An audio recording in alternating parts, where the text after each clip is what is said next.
Hi there, my name is Fallon. If you're new here, welcome. If you know me already, welcome back. I read stories so you can relax, work, or just live your life while also enjoying the Reddit experience. Today, we are going to be reading, Am I the Asshole for Not Cooking Fancier Meals? I'm the only one who cooks in our house. It's just 4 of us, my husband, me, my daughter, and my little brother. My husband is 27 and I am 25. My husband barely knows how to make eggs, even though I've tried to talk to him constantly about learning how to cook. My daughter and brother are still in elementary school, so they only help me cook. The responsibility falls on me, and it's honestly exhausting. So I set up a system in my head. It's easy.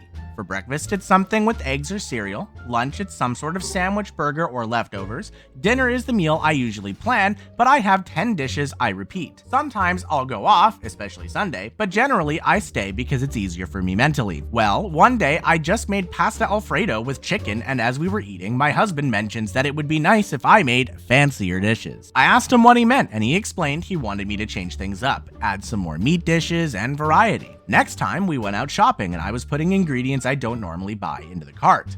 As the ingredients started piling up, my husband was getting all puffy and upset. We got to the meat aisle and I started picking out beef, and that's when my husband lost it and started taking things out of the cart, saying we can't afford my fancy living. Do you mean your fancy living, sir? Because that's what she's doing. I blinked at him and tried to explain that he was the one who asked for a variety of different dishes, so I'm buying different ingredients. He rolled his eyes and told me that I am being dramatic. Being dramatic by literally doing what he asked you to do. Man moment. I just let him do his thing, taking most of the ingredients out. The next week, I made the same dishes because that's all I had the ingredients for. A week passed and my husband was all pouting that I made fried rice again, and he's sick of chicken. Buddy, fried rice and chicken is delicious.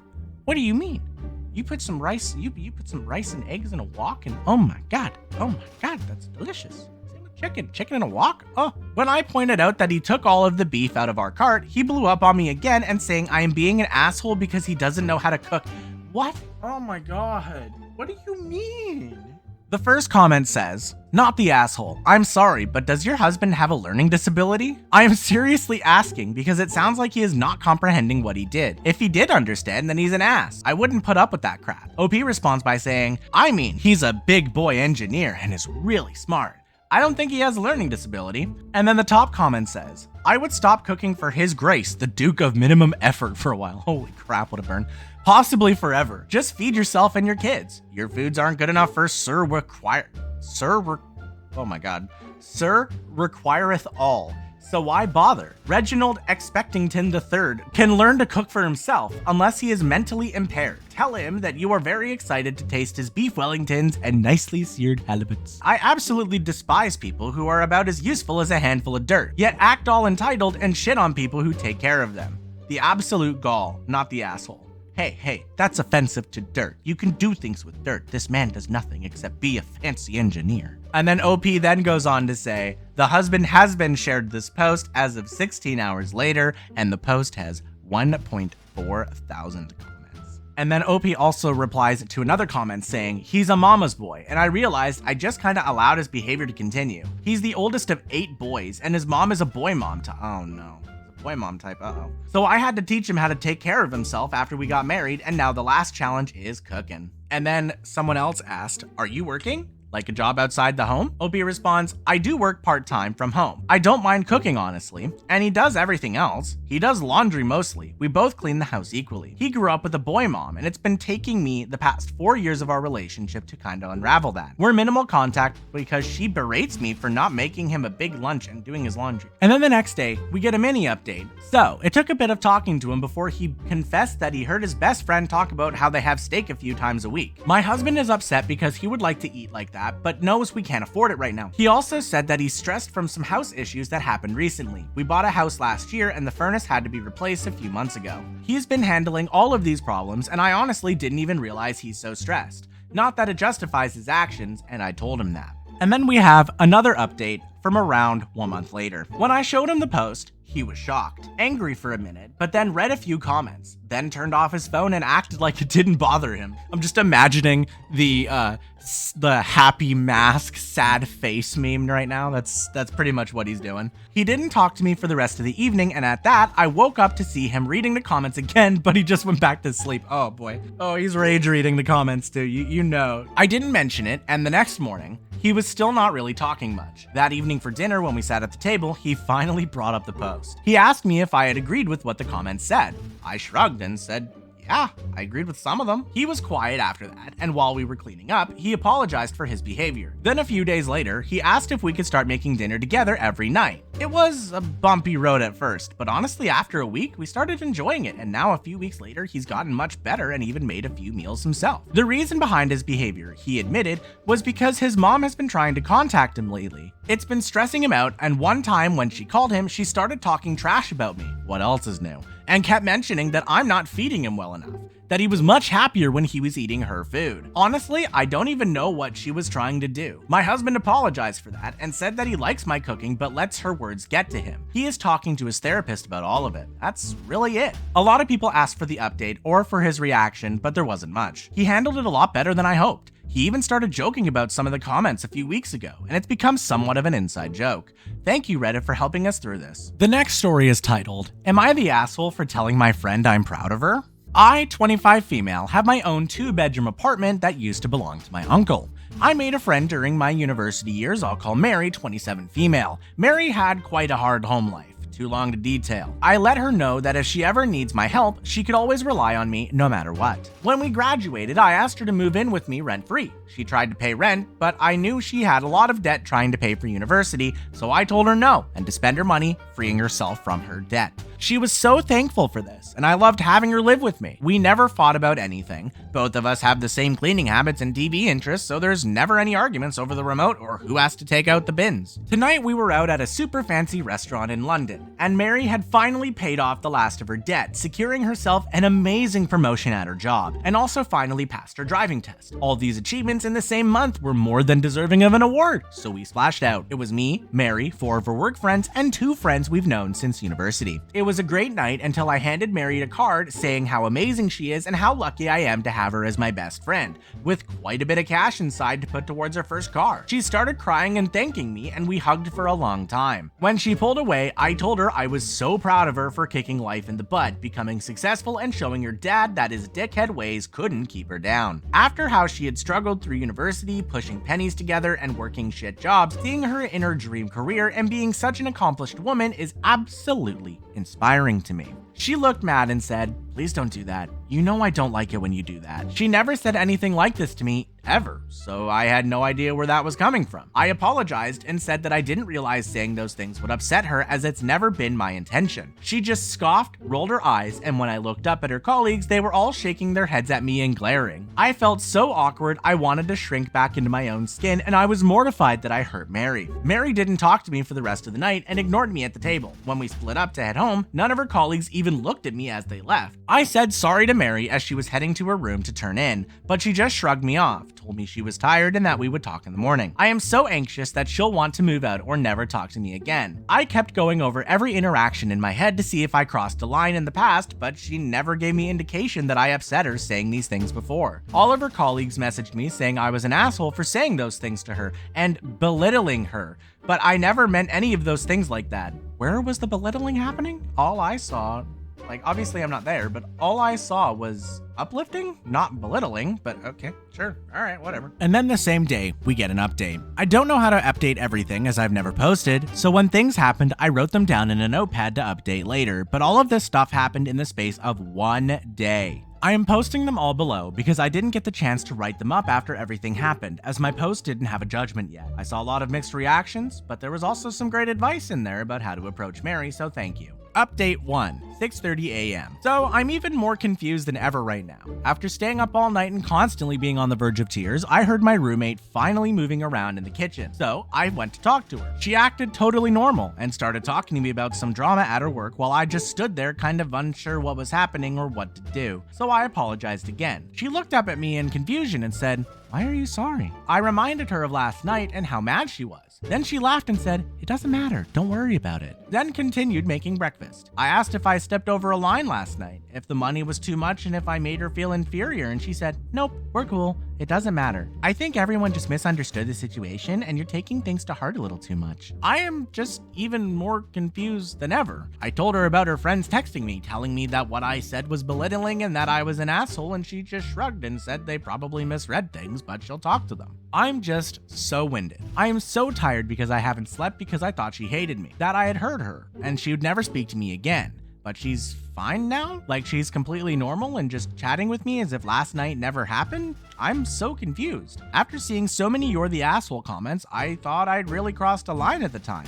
But she's not fazed at all? She seemed too upset, ignored me for the rest of the night, and her coworkers treated me like a criminal, but now everything's okay, I guess? I don't know anymore. And then the second update at 10 a.m. I got a call from one of the university friends who was at the dinner last night, and we had a chat. She asked me if everything was okay between me and Mary, as she said she has never seen Mary snap at me like that until last night. I filled her in on everything that we had talked about and how confused I was. She reaffirmed many of my feelings about this being very out of character for Mary, as she had also congratulated Mary and also said similar things, as well as given her a bit of money in a card along with an expensive gift, as did many of the other people there. After talking to my friend, I've decided that I need to have a long sit down with Mary to clear things up, and it's not only me who's confused by her behavior. Both of the university friends are coming around later to have a chat, since we are now honestly quite concerned about her. Her friends have not let up on their texts to me, so I don't think she has spoken to them. One of them said I couldn't try and sweep this under the carpet, which, what? I'm thinking of blocking all of them as they just won't leave me alone. And then the third update at 4 p.m. This is not an update I expected to make. Shit really hit the fan and went sideways in a way I never imagined. I'm confused, heartbroken, and really pissed off. The long story short, it's all a lie. One Redditor said to me that my friends might have said something to Mary's work colleagues about me that made them not like me. I talked to both of them when they came around in the afternoon, and they both denied it. The one I had spoken to earlier on the phone, Claire, said she'd call one of the work colleagues that she knows slightly well in order to clear things up. Let's call that colleague Jane. Jane turned up at the flat and instantly looked pissed. I almost wanted to hide behind the kitchen counter when she came in glaring daggers at me. We all sat down and I let Jane know that I had spoken to Mary about it last night and that she was fine, but I was still confused. Jane then laughed and said, "Oh, don't try that shit with me. You can't just pretend now that you've been exposed in public." The three of us looked at her without saying a word, as we were all confused now. Claire asked her what she meant, and Jane said that she knew how I really treated Mary. We both asked her to elaborate, and she stood up and went on this tirade about how I apparently regularly abuse and belittle Mary, then intimidate her into saying nothing about it and put on a smile for others. I wasn't sure whether to laugh or cry at that point. She then showed me her text with Mary, where Mary wrote to her in distress about being locked in her room because I was having a meltdown about her making friends at work, something that never happened. Claire and my other friend took the phone and looked through the messages, and I had to stop reading them as they all said stuff about how Mary was afraid of me and that I had trapped her here and was extorting rent out of her. It all just left me numb and dead inside. Eventually, Claire got to the point where Mary said I had canceled her 21st birthday at university and told her she wasn't allowed to go out. The thing is, Claire and my other friend were at Mary's 21st birthday, which I had spent over $500 towards to have a themed Great Gatsby night she'd always wanted, which in the messages she was claiming never happened. We went over a lot of the stuff in the messages and realized that Mary has been spreading lies about me to all of her colleagues about how I was abusive and she couldn't move out because I was charging her so much rent. This absolutely shattered me. Mary was like a sister to me throughout our university years, and I can't fathom why she would say any of these things. It took a long time, but after Claire and my friend went over all the accusations with Jane, and I pulled up my bank details to show that Mary has never made a single rent payment to me except for her half of the bills, she seemed to cool down and settled into the same confusion we were all feeling. She let us know that Mary told all of her colleagues this story, and that the reason they were mad at me is because Mary said I like to use a manipulation tactic where I pretend I support her through everything everything but use her past against her whenever we're in private. They all thought that's what I had been doing last night, that everything that I said was meant as a backhanded compliment. Honestly, I'm just so baffled by everything. I can't even put into words the hurt and betrayal I feel that she would spread these lies about me. For what reason? What benefit? I could never lift a finger to hurt her, but she tells everyone at her work that I isolate her from the world? Claire had to calm me down as I couldn't stop crying no matter what I did for ages. It was quite embarrassing, but I just couldn't do anything else. Now I'm a little more level-headed, still mad but not crying anymore. I don't even want to look at Mary again. My friends have told me not to make any hasty decisions, but even Claire said she was disgusted by the things Mary was saying about me in the texts, when everyone knows them not to be true. I know that I probably won't be able to clear my name with her colleagues, but I really don't care about all that. I just want to know why Mary said those things about me. Jane went quiet by the end of our discussion and left without saying much, so I didn't know what that meant for me in her eyes. My two friends are staying with me for the rest of the day until Mary comes home. We all have a lot of questions for her to answer. Final update, 10:15 p.m. I've booted Mary out of the flat. She threw away years of friendship for sympathy points with her colleagues, and I still cannot understand why. When she got home and saw the three of us watching television, she got excited and said she'd make popcorn, but Claire took the lead and told her to sit down. She looked confused, but complied. Claire led everything. I didn't really know what to say to Mary at all, and could barely make eye contact with her. Claire told her that Jane had been around and yelled at me for being an abuser and a bully, and asked her why she would say these things. Mary acted confused and said that it must all just be a miscommunication, that Jane just twists things sometimes and she must have misunderstood stuff she said. Then Claire asked about the text messages and started mentioning each event that Mary had cried to Jane about me being an awful person in. Jane went quiet and then tried to say it was a work joke, but Claire wasn't having any of it. She pushed harder about all of this, and eventually Mary broke. She started crying and telling us that she never meant any of it, that it was a stupid thing and it shouldn't matter, that she loved me with everything she had, and it was just a stupid story that went too far. She started begging me for forgiveness, but at that point, I was just so tired, and I still am. I looked her in the eyes for the first time and told her she had a week to find a place and move.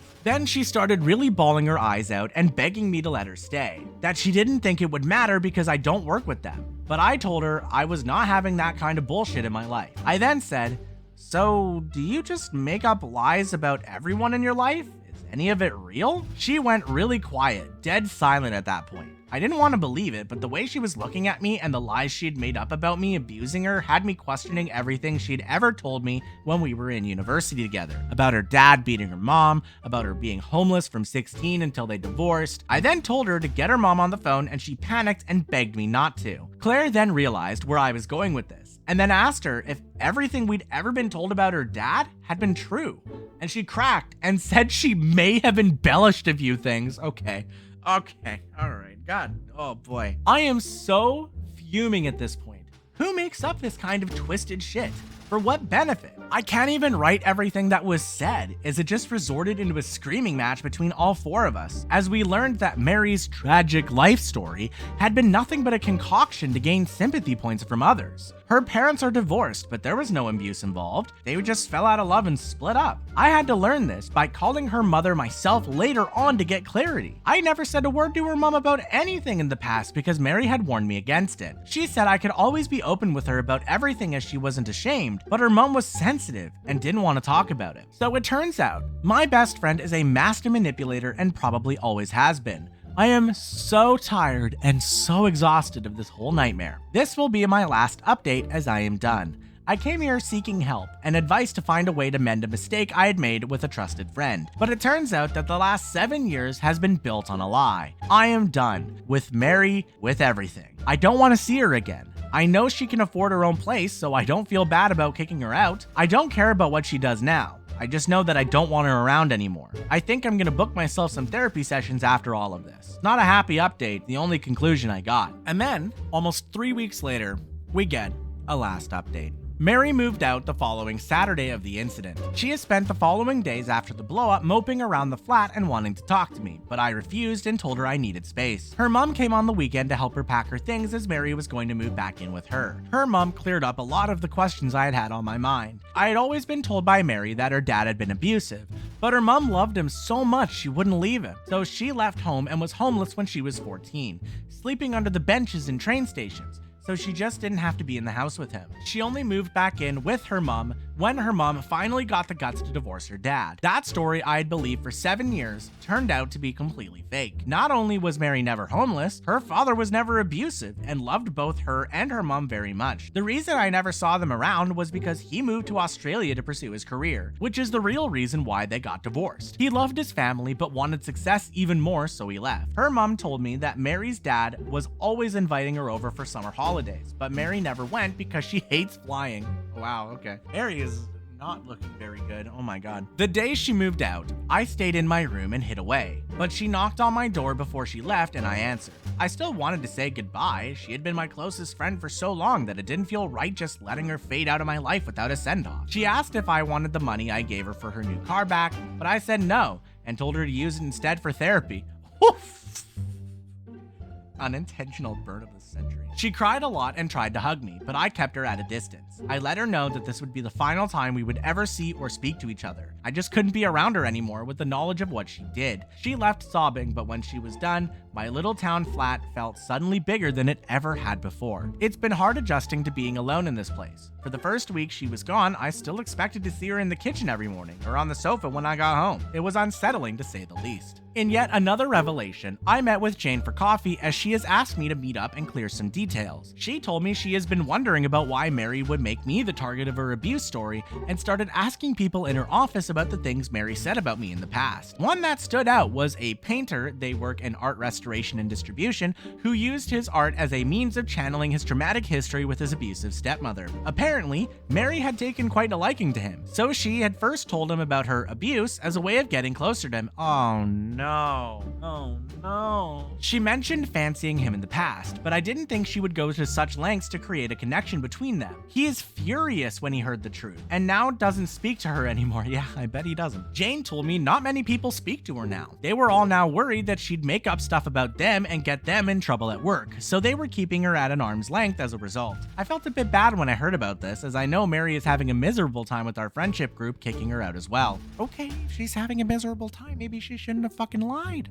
Maybe she shouldn't have fucking lied. Jane apologized to me, but I told her she has nothing to be sorry about, that this was all Mary and she was only trying to protect what she thought was an abused friend. We left each other on good terms, but we don't have much in common, so I doubt we'll be friends in the future. Claire came to stay with me for a bit, which has helped with the loneliness a little. It's hard to be alone after having someone practically attached to your hip with you for so long. Thank you to you guys as well, who left such kind messages in the comments, many of which were very helpful. Thank you guys for all stopping by for this Best of Redditor Updates video. That last story I read, oh my god, was that ever a doozy. Imagine just having a friendship that was just built on lies and deception and manipulation like that. If you have any suggestions for other Reddit stories I should read, or you have any thoughts about a story that was read today, feel free to leave a comment below.